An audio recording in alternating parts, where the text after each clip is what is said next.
Good morning, guys. Welcome to today's lesson, May 12th, factoring using GeoGebra. Really a great way for us to check our work. So let's take a look first at the do now. We're going to simplify 4 times x minus 2 squared minus 2x minus 7. All right, we have two instances of multiplication with a number out front. So we have this 4 here in front of a set of parentheses, and we also have a minus sign in front of parentheses, which remember that's a negative 1. So two instances of distributive property. However, we also have this exponent. So remember, we're going to use exponents before we start multiplying. And you have to think about what is raised to that exponent of 2. That's x minus 2 squared. So that really is saying x minus 2 times x minus 2. All right, so binomial times a binomial. We know we have to set up the box method. 2 by 2. So x minus 2 times x minus 2. X times x is x squared. X times negative 2 is negative 2x. X times negative 2 again is negative 2x. And negative 2 times negative 2 is positive 4. We have like terms. It's good to write it out from here. X squared minus 2x plus 4. Like terms. X squared. Combine those. Negative 2x minus 2x is negative 4x. And we have positive 4 here as our constant. Alright, so now when we write out the expression here, it's 4 times, instead of writing x minus 2 squared, we're going to write what we got, x squared minus 4x plus 4. And then we still have minus 2x minus 7. And I really want you to pay attention to the fact that this is a negative 1. So we have distributive property. Right, 4 to everything in the first set of parentheses, and negative 1 to everything in front of the next set of parentheses. So 4 times x squared is 4x squared. 4 times negative 4x is negative 16x. 4 times 4 is positive 16.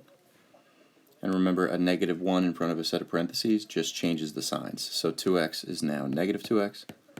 And negative 7 is now positive 7. From here, like terms, negative 16x and negative 2x, and positive 16 and positive 7. 4x squared has no like terms. If we combine negative 16x minus 2x, that gives us negative 18x. And if we add our constants together, 16 and 7 gives you 23. And now we're done. So a lot of work, a lot going on. Just remember, exponents. Exponents come before straight multiplication. And these were two instances of distributive property. Make sure you send that number in front of parentheses to everything that's inside of the parentheses. All right. Now, factoring. What do we always check for first when we're factoring? Make sure GCF. Is there a GCF? Is there a common factor? Can we divide 5, 16, and 3 by the same number? We cannot. Alright, so GCF is not what we'll use here. Is it dots? Definitely not. Dots is for a binomial, and it's when we have subtraction. So now we have a trinomial, so we should be thinking, is it AM factoring or is it AC? Hopefully you're thinking AC, because the value in front of x squared is not 1. It's something bigger than 1. You can see it's 5. Alright, so AC factoring, A times C is equal to 5 times 3, which is 15. So we need two numbers that are going to multiply to 15 and are going to add to the B term. The B term is 16, the number in front of x. So what multiplies to 15 and adds to 16? That's 15 and 1. Right? 15 times 1 is 15. 15 plus 1 is 16. So we set up our two binomials here. One of them will have positive 15, and one of them will have positive 1. Now remember, we're not going to write x in front. It's not going to be x plus 15. It's going to be 5x. And use AC. 5x. Whatever that A term is, x. And now remember, this is kind of a variation of GCF. It's sort of like a trick. One of these binomials, sometimes both, but rarely, usually just one of them, you can divide out a number. You can divide out a common factor. So 5x plus 15, you can divide both of these by 5. So we end up with 5x divided by 5 is just x. 15 divided by 5 is 3, so we have x plus 3. And we have 5x plus 1. And now we're done.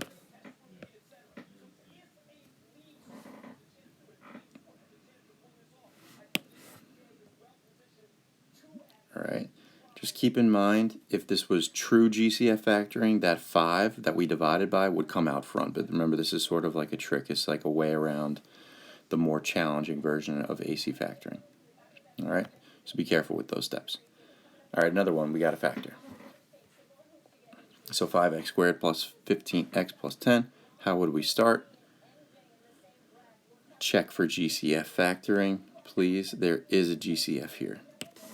Alright, what can we divide everything by? Our GCF would be 5.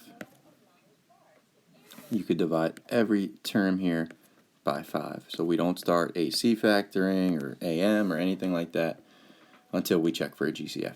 Now, since this is true GCF factoring, the 5 comes out front of your parentheses. So now 5x squared divided by 5 is x squared.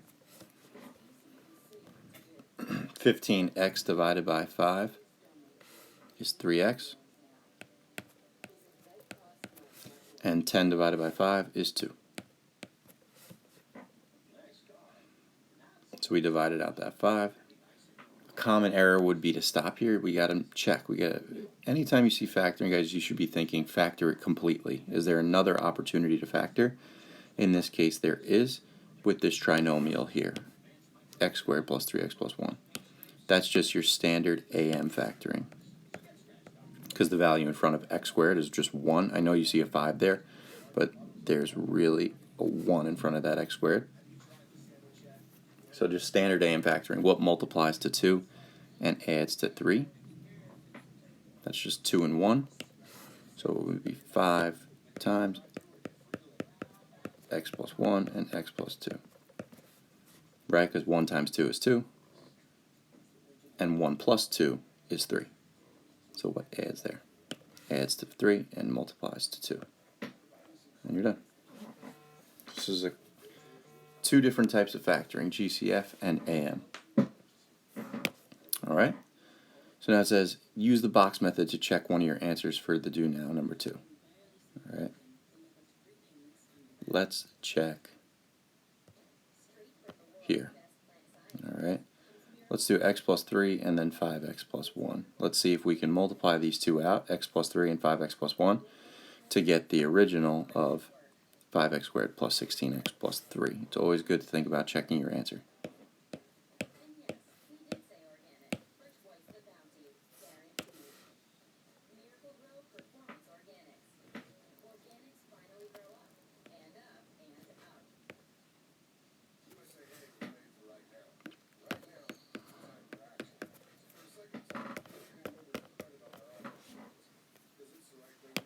Alright, x plus 1 and 5x plus 1 and x plus 3.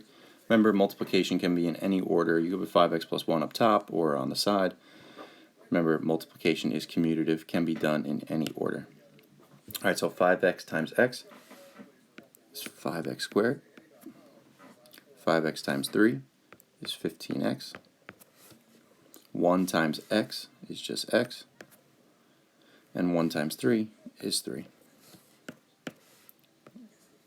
Like terms. So now we have 5x squared plus 15x plus x plus 3. And remember what's in front of that x? A 1. And these were your like terms. So we have 5x squared. Combine those like terms, 15x and 1x gives you 16x, and plus 3 on the end here. Was that the original? Yes, 5x squared plus 16x plus 3.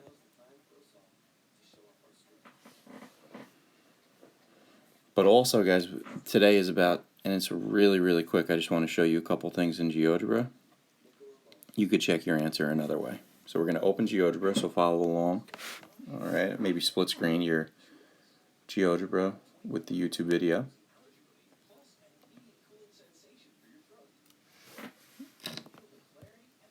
We're going to type in the original from that problem, alright, which is 5x squared plus 16x plus 3. And you could write y equals to make it an equation in front. If you just type it in as 5x squared plus 16x plus 3, it'll make it an equation.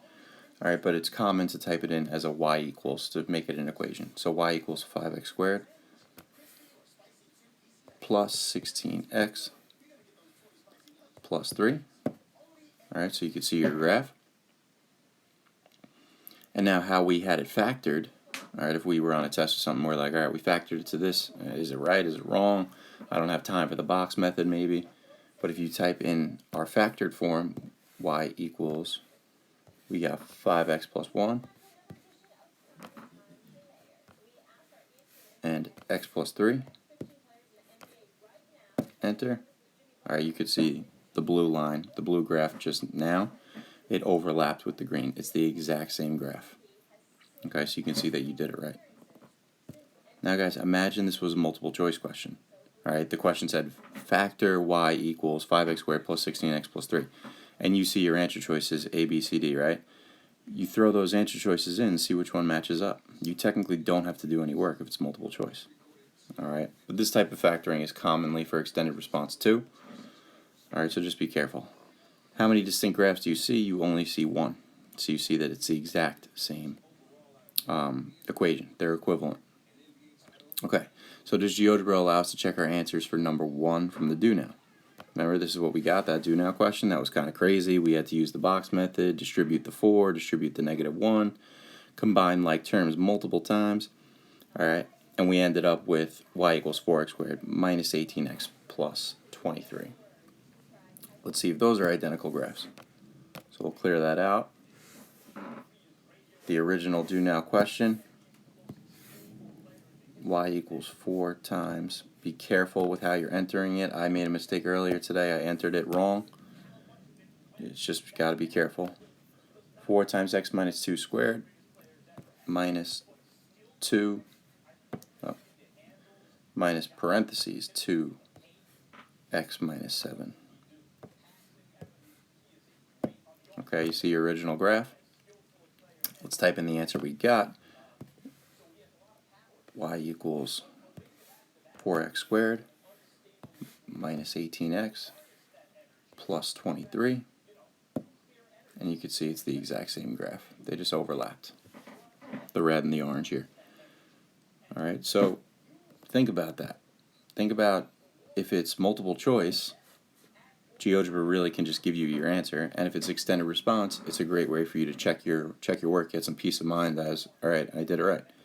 You got some points there. Alright, so they did match up again. Alright, this is a very, very short lesson. I just want you to not forget about how many ways GeoGebra can actually help you. But I really want you focusing on your delta math for this week. It's a very important delta math because it talks about all different types of factoring. GCF, dots, AM, AC. Alright, so factoring is really everything, especially at the beginning of Algebra 2. Alright, if you're in a good place with factoring, you'll get off to a good start. So work on your delta math. As always, that's due Thursday at 8 o'clock. Message me on Remind if you have any questions at all. Alright, but that's it. Have a wonderful rest of your day, and I'll see you mañana.